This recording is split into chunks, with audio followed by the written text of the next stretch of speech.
Capítulo 3. Cambio de impresiones. Seguimos con la mirada a la carretera, hasta que desapareció definitivamente entre la niebla, y dejó de oírse el chirrido de sus ruedas y fragor de los cascos de los caballos lanzados al galope.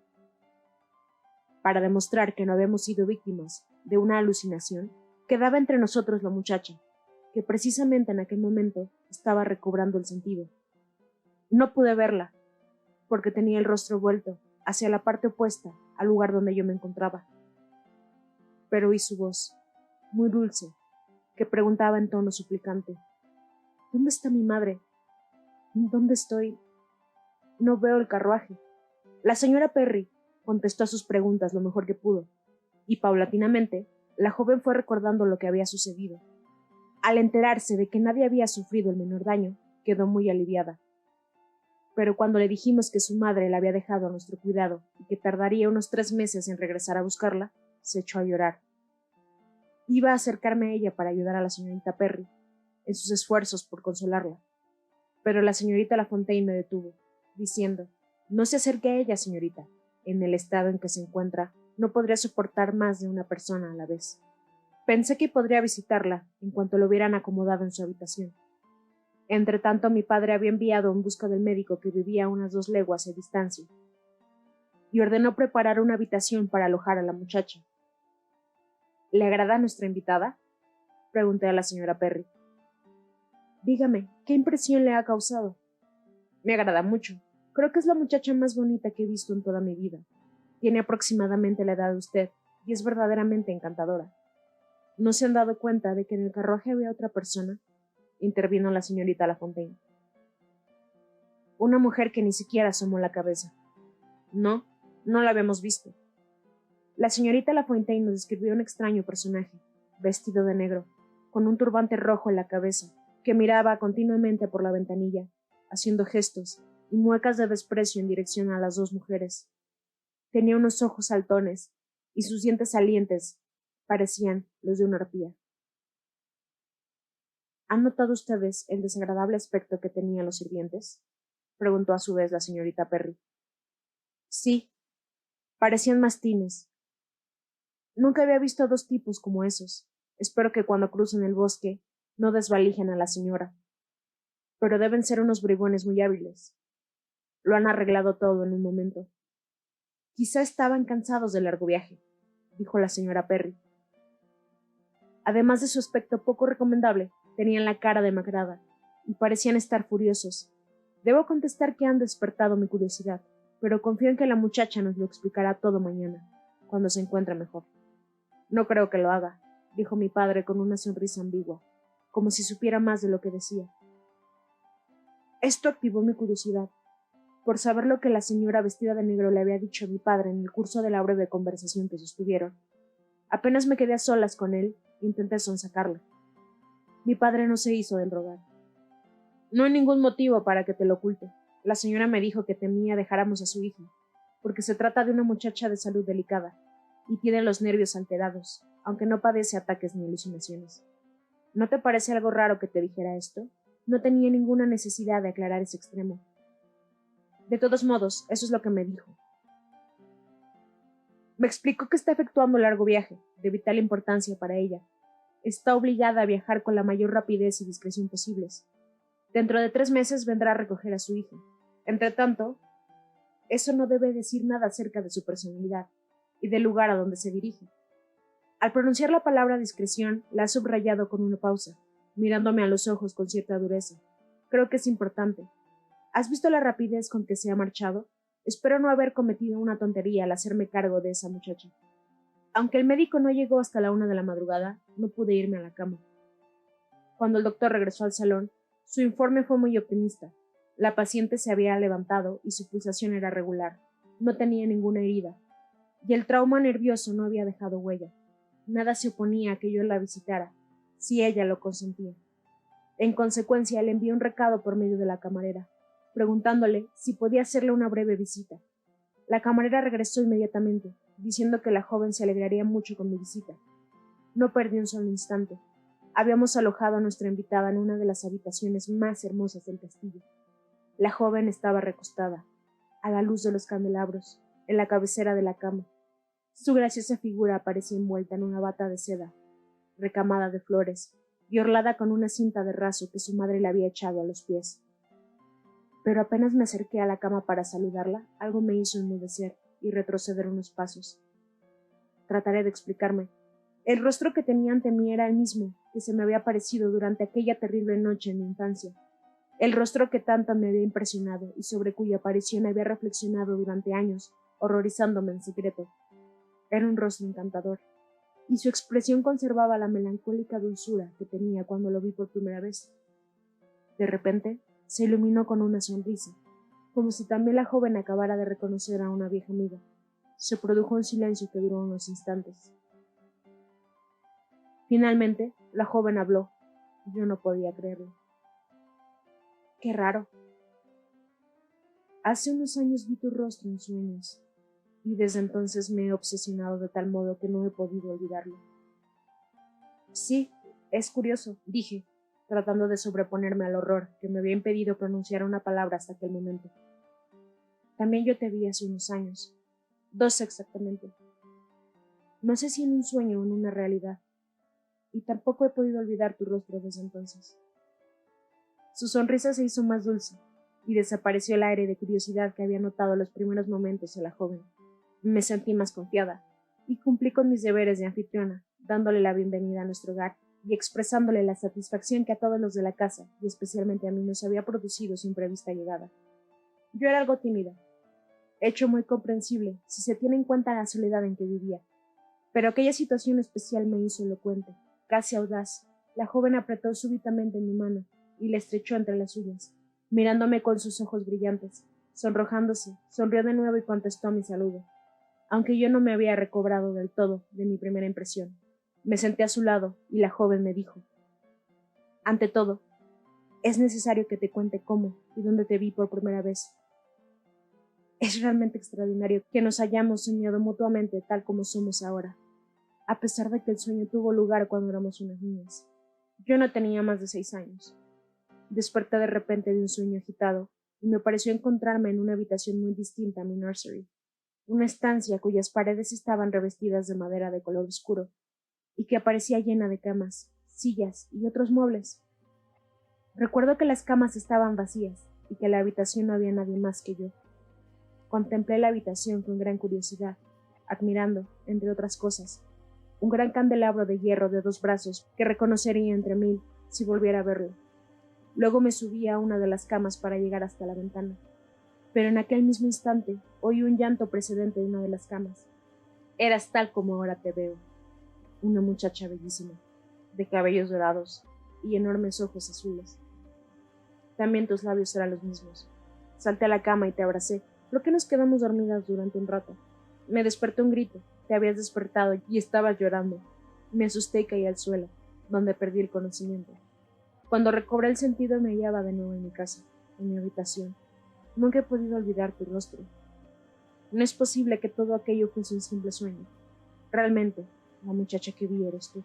Le conté entonces mi visión, que suscitó en mi nueva amiga una admiración que no me pareció simulada. No sé cuál de las dos se asustó más. Si no hubiera sido tan encantadora, creo que me hubiera asustado más. ¿No te parece que lo mejor será pensar que nos conocimos hace 12 años y que por tanto somos viejas amigas? Yo, por lo menos, creo que desde nuestra infancia estábamos predestinadas a hacerlo. Y por mi parte nunca he tenido una verdadera amiga. ¿La encontraré ahora?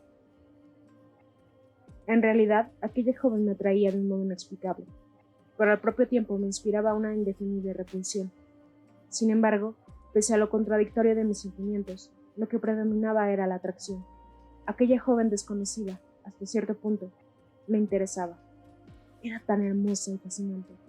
Recuerdo que noté en ella cierto cansancio y me apresuré a desearle las buenas noches. Añadí: será mejor que esta noche duerma una de las nanas contigo, fuera en el pasillo. Me aguarda una sirvienta. Es muy seria y no te molestará. Eres muy amable, respondió. Pero si hay otra persona en mi habitación no puedo dormir. No necesito ayuda y quiero confesarte una pequeña debilidad.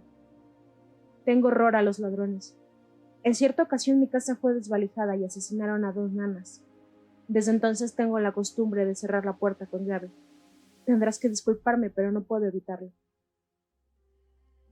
Durante un rato me retuvo entre sus brazos, luego me susurró al oído. Buenas noches, querido. Me desagrada separarme de ti, pero es hora de descansar. Hasta mañana.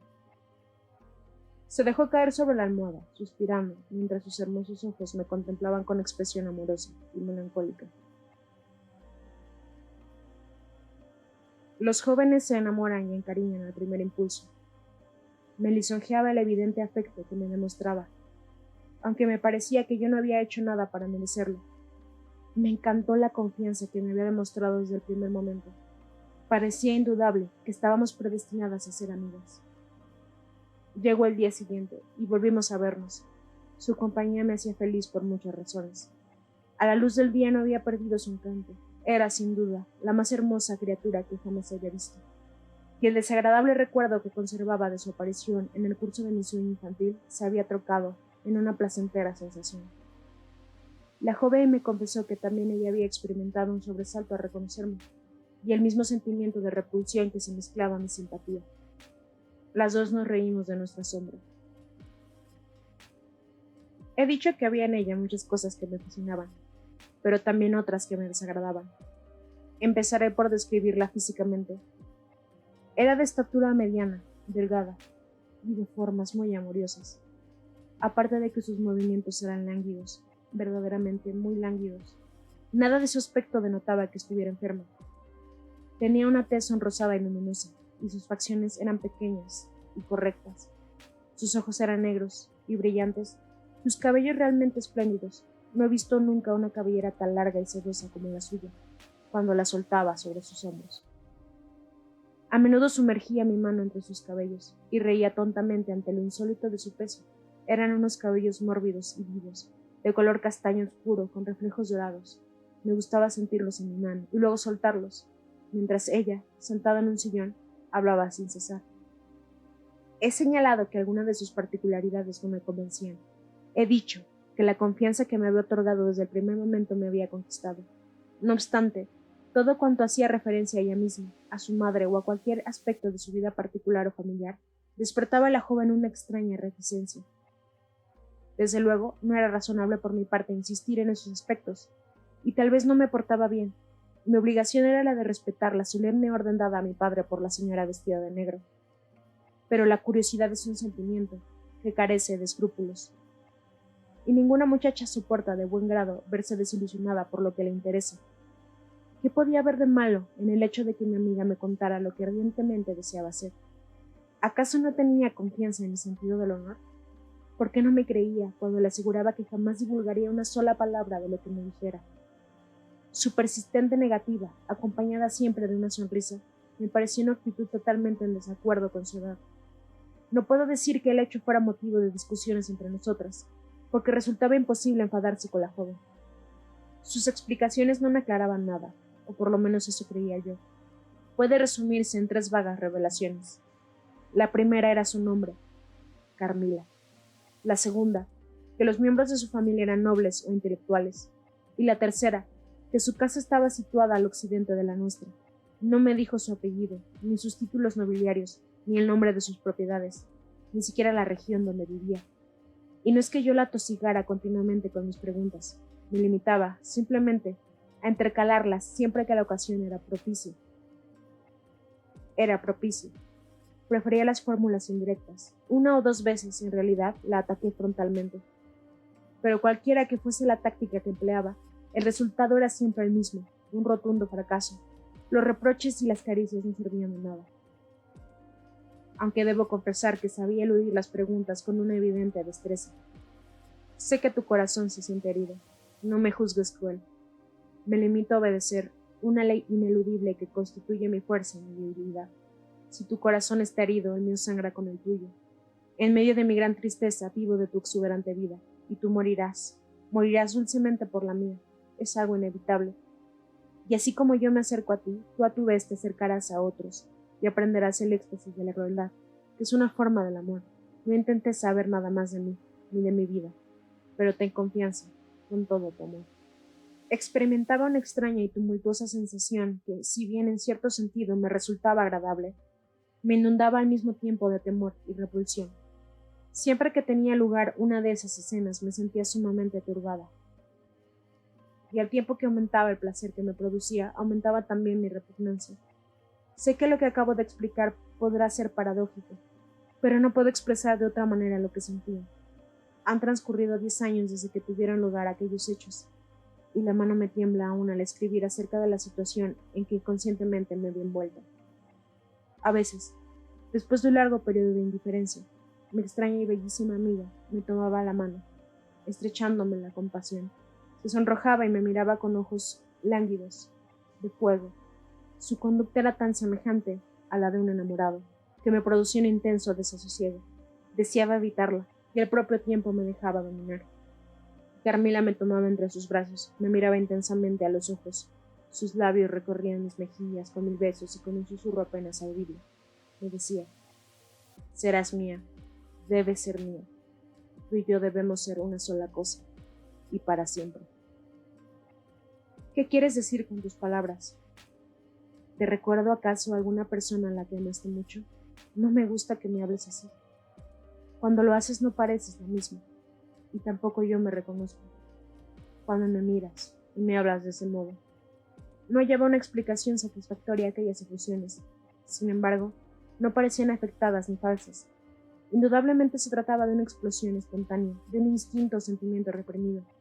¿Acaso Carmila sufría alucinaciones? ¿Estaría loca, a pesar de lo que afirmó su madre antes de marcharse? ¿O se trataba simplemente de una argucia romántica? Sus costumbres eran bastante raras. Generalmente se levantaba muy tarde, nunca antes del mediodía. Entonces tomaba únicamente una taza de chocolate, muy caliente. A continuación paseábamos juntos un rato, muy corto, ya que no tardaba en sentirse fatigada. Regresábamos al castillo o nos sentábamos en un banco, debajo de los árboles. Lo más curioso era su languidez física. No iba nunca acompañada de postración mental. Su conversación era siempre chispeante y vivaz. De vez en cuando, hacía alguna vaga alusión a su hogar, a su infancia, o algún recuerdo de su existencia, y a través de sus palabras se adivinaba que sus hábitos y costumbres eran muy dispares a los nuestros. De esas ocasionales alusiones, llegué a notar que su país natal estaba mucho más lejos de lo que había creído al principio. Una tarde en que nos hallábamos sentadas bajo los árboles, desfiló ante nosotros un cortejo fúnebre. Se trataba del entierro de una muchacha muy bonita y a la cual yo conocía porque era hija del guardia forestal. El pobre hombre marchaba detrás del féretro que contenía los restos de su querida y única hija, y parecía tener el corazón destrozado. Le seguían algunos aldeanos, cantando un himno funerario. Cuando el cortejo pasó delante nuestro, me puse en pie en señal de respeto y uní mi voz a las suyas. Mi amiga me tiró rudamente del vestido y yo me volví, sorprendida. En tono irritado me dijo: ¿es que no te das cuenta de lo desafinado de sus voces? Pues a mí me parece un canto muy dulce, respondí, molesta por aquella intempestiva intromisión y porque temía que los acompañantes del entierro observaran nuestra discusión. El canto continuó. ¡Ah, me destrozan los tímpanos!, exclamó Carmila en tono rabioso, tapándose los oídos con las manos. Detesto los entierros y los funerales. ¿Cuántas cosas inútiles? Porque tú has de morir, todos han de morir y todos después de la muerte son mucho más felices. Regresemos a casa. Mi padre ha ido también al cementerio, ¿lo sabías?